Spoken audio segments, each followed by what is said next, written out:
സർക്കാരിനും പബ്ലിക് പ്രോസിക്യൂട്ടർക്കുമെതിരെ വിമർശനം ഉന്നയിച്ച വണ്ടിപ്പെരിയാർ പെൺകുട്ടിയുടെ പിതാവ്.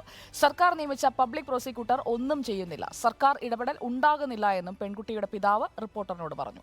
മനഃപൂർവ്വം കേസ് അട്ടിമറിക്കാൻ നീക്കം നടക്കുന്നുണ്ടോ എന്ന് സംശയമുണ്ട്. സർക്കാർ ഇടപെട്ടാൽ മാത്രമേ കേസ് മുന്നോട്ട് പോകൂ. മുഖ്യമന്ത്രി ദയവായി ഇടപെടണമെന്നും വണ്ടിപ്പെരിയാർ പെൺകുട്ടിയുടെ പിതാവ് പ്രതികരിച്ചു. Reporter exclusive. വണ്ടിപ്പെരിയാറിൽ 6 വയസ്സുകാരിയെ പീഡിപ്പിച്ച് കൊലപ്പെടുത്തിയ കേസിൽ അതിൽ പ്രതിയായിരുന്ന അർജുനെ കട്ടപ്പന കോടതി വെറുതെ വിട്ടിട്ട് 5 മാസങ്ങൾ പിന്നിടുകയാണ്. കുടുംബത്തെ മുഖ്യമന്ത്രി നേരിൽ കണ്ടു. അതിനുശേഷം മുഖ്യമന്ത്രിയെ കണ്ടതിന് ശേഷം ഒരു പുതിയ പബ്ലിക് പ്രോസിക്യൂട്ടറെ വെക്കുന്നതിനും അതിനുശേഷം ഈ അപ്പീൽ ഹർജിയൊക്കെ നൽകിയതിനു ശേഷം മുമ്പോട്ട് പോകുന്നതിനുമുള്ള തീരുമാനമെടുത്തു. പക്ഷേ ഉറപ്പുകൾ പാലിക്കപ്പെടുന്നില്ല എന്ന ഒരു ആരോപണം ഇപ്പോൾ ഉയരുകയാണ്. പെൺകുട്ടിയുടെ പിതാവ് നമ്മളൊപ്പം ഉണ്ട്, നമുക്ക് ചോദിക്കാം. 5 മാസം പിന്നിട്ട് നമ്മുടെ ഇങ്ങനെ ഒരു വിധി വന്നിട്ട് അത് നമുക്ക് ഈ വിധി തന്നെ ഉൾക്കൊള്ളാൻ കഴിയത്തില്ല. അപ്പോൾ അങ്ങനെ ഇരിക്കുമ്പോൾ നേരത്തെ തന്നെ ഇവിടെ ഒരു അപ്പീൽ കൊടുത്തപ്പോൾ തന്നെ സർക്കാരിൽ നിന്ന് പ്രോസിക്യൂട്ടറെ നിയമിച്ചിട്ടുണ്ടായിരുന്നു. അംബിയ ദേവി എന്ന് പറഞ്ഞൊരു പ്രോസിക്യൂട്ടറായിരുന്നു. അപ്പോൾ അവർ തന്നെയാണ് ഇപ്പോഴും നിലനിൽക്കുന്നത്. അവരുടെ ഒരു ആവശ്യം ഉണ്ടെങ്കിൽ മാത്രമേ ഉള്ളൂ അവിടെ ഈ കേസ് മുമ്പ് സ്പീഡപ്പാക്കി എടുക്കണം എന്ന് പറഞ്ഞ് ഇവരൊരു പെറ്റീഷൻ ഇട്ടാൽ മാത്രമേ ഉള്ളൂ നമ്മുടെ പെറ്റിമ അപ്പീൽ കൊടുത്തിരിക്കുന്ന രാജേഷ് മേനൻ എന്ന് പറഞ്ഞ അഡ്വക്കേറ്റും കൂട്ടത്തിൽ നിന്ന് കേസ് സ്പീഡപ്പാക്കാനുള്ള കാര്യങ്ങൾ ചെയ്യാൻ പറ്റുള്ളൂ. അപ്പോൾ പ്രോസിക്യൂട്ടറിൻ്റെ ഭാഗത്തു നിന്ന് സർക്കാരിൻ്റെ പ്രോസിക്യൂട്ടറിൻ്റെ ഭാഗത്തു നിന്ന് ഇതുവരെ ഒന്നും തന്നെ നടപടിയൊന്നും നീങ്ങിയിട്ടില്ല.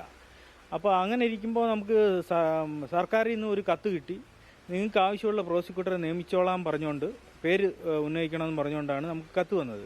അപ്പോൾ അങ്ങനെ വന്നിട്ടാണ് നമ്മൾ ഈ പെറ്റിമ അപ്പീൽ കൊടുത്ത പ്രോസിക്യൂട്ടറിനെ തന്നെ രാജേഷ് മേനനും പിന്നെ ഒരു 3 വക്കീൽ വേറെ പേര് വേണമെന്ന് പറഞ്ഞപ്പോൾ ആ കൂട്ടത്തിലുള്ള ഒരു 3 വക്കീൽമാർ പേരും കൂടെ ചേർത്താണ് നമ്മൾ കൊടുത്തിട്ട് തന്നെ 4 മാസമായി.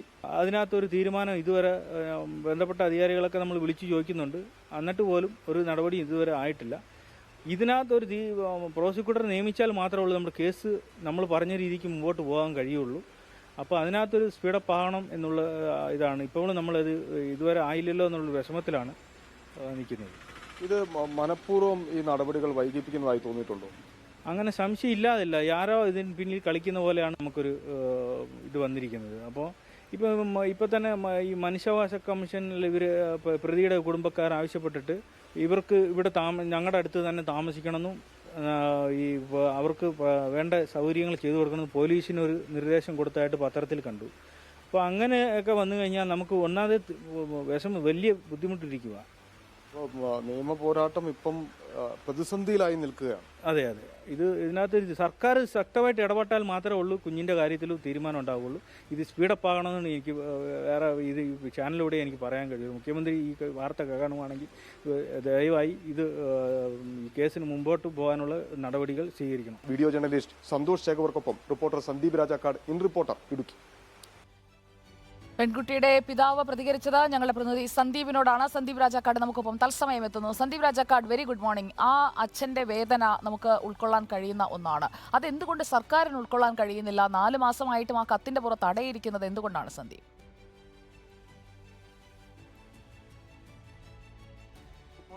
പാർവതി, വളരെ ഈ ഒരു വാർത്തയിൽ നമ്മൾ വളരെയധികം ഈ കുടുംബത്തോടൊപ്പം നിൽക്കുന്ന ഒരു സാഹചര്യം ഉണ്ടായിരുന്നു. അതുകൊണ്ടാണ് ഇത്തവണയും ആ കുടുംബം അവരുടെ ഒരു ആശങ്ക നിലനിൽക്കുന്നത് നമ്മളെ അറിയിച്ചിരിക്കുന്നത് എന്ന് വേണം മനസ്സിലാക്കാൻ.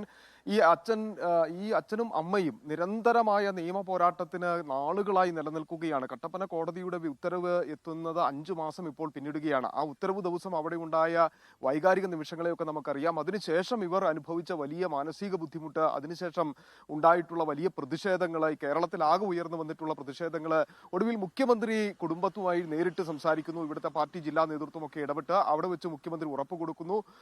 അപ്പീൽ പോകുന്നു.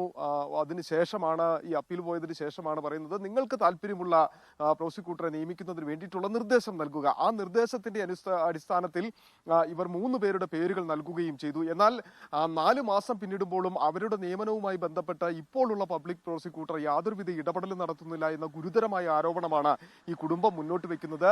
അവർ പറയുന്നത് ഈ കേസുമായി ഇനി എന്തെങ്കിലും തരത്തിലൊരു മുന്നോട്ട് പോക്കുണ്ടാകണമെങ്കിൽ അപ്പീൽ നൽകിയിട്ടുണ്ട് എങ്കിൽ പോലും ഈ പുതിയതായിട്ട് നിയമിക്കപ്പെടേണ്ട പബ്ലിക് പ്രോസിക്യൂട്ടർമാരുടെ നിയമനത്തിൽ ഒരു സാഹചര്യം ഉണ്ടാകണം, അതിൽ ഒരു നിലപാടെടുക്കണം. ആ നിലപാട് വേഗത്തിലാക്കണമെങ്കിൽ സർക്കാരിന്റെ ഇടപെടൽ അടിയന്തരമായിട്ട് ഉണ്ടാകണം എന്നുള്ളതാണ്. മറ്റൊരു പ്രധാനപ്പെട്ട കാര്യം അവർ വളരെ ഗുരുതരമായി ആരോപിക്കുന്ന ഒരു കാര്യം നമ്മൾ ശ്രദ്ധിക്കേണ്ടതാണ്. ഇതിന് പിന്നിൽ മറ്റേതെങ്കിലും തരത്തിലുള്ള ഇടപെടൽ നടക്കുന്നുണ്ടോ എന്ന സംശയം പിതാവ് ഉന്നയിക്കുകയാണ്. കാരണം ഇത്രയധികം പ്രതിഷേധങ്ങളൊക്കെ ഉണ്ടായി. മുഖ്യമന്ത്രിയുടെ ഉറപ്പ് കിട്ടുന്നു. ആ ഉറപ്പിന്റെ അടിസ്ഥാനത്തിൽ നടപടികൾ മുമ്പോട്ട് പോകുമ്പോൾ കഴിഞ്ഞ ഒരു 4-5 മാസമായി അത് എങ്ങും എത്താതെ നിൽക്കുന്ന ഒരു സാഹചര്യത്തിൽ അവർ സ്വാഭാവികമായും ചിന്തിച്ചു പോകുന്ന ഒരു കാര്യം തന്നെയാണ് ഇതിന് പിന്നിൽ ആരെങ്കിലും പ്രവർത്തിക്കുന്നുണ്ടോ എന്നുള്ളത് തന്നെ ആ ഒരു സംശയം. എന്തായിരുന്നാലും ആ സംശയം നിലനിൽക്കുന്നു.